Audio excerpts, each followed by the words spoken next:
Hello বন্ধুরা, দেখো আমি আজকে বেগুন দিয়ে ইলিশ মাছের ঝোল রান্না করব। কীভাবে করে মাছটার ঝোল রান্না করব তোমার দেখতে থাকো। হ্যাঁ, এই যে মাছে বেগুনে একটু হলুদ দিলাম, মাছে দিলাম একটু হলুদ, একটু লবণ দিয়ে, হ্যাঁ, একটু কাঁচা সরষের তেল দিয়ে মাছটাকে মেখে নেব। কড়াইতে তেল দিয়ে বেগুনটা একটু ভেজে নেব।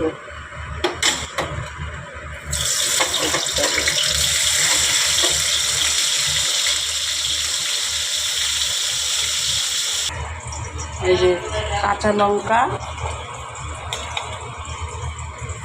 আর এলো গোটা জিরে পেস্ট করে নিচ্ছি একসাথে।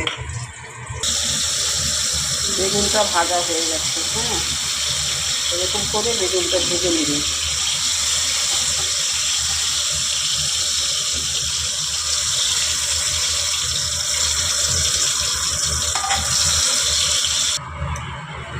ওই তেলের মধ্যে আর একটু তেল দিয়ে দিচ্ছি।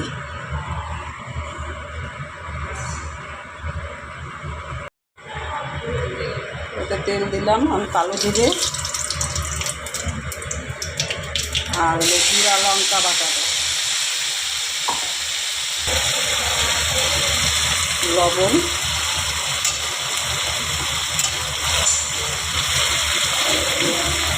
হলুদ, পানিটা ধুয়ে একটু জল দিয়ে দিলাম।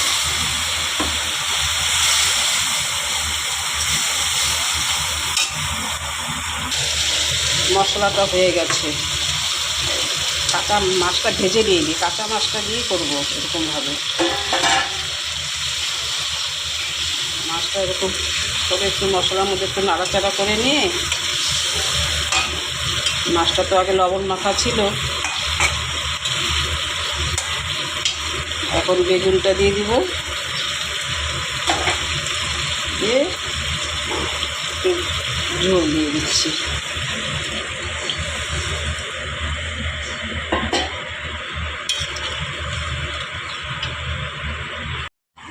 দেখো মাছের ঝোলটা হয়ে গেছে।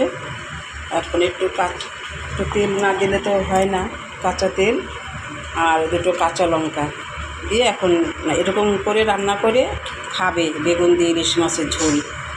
খাইয়ে আমাকে কমেন্ট করে জানাবে। মাছের ঝোলটা হয়ে গেছে। এই যে এরকম করে রান্না করে খাবে, খাওয়ার পরে কমেন্ট করে জানাবে আমাকে।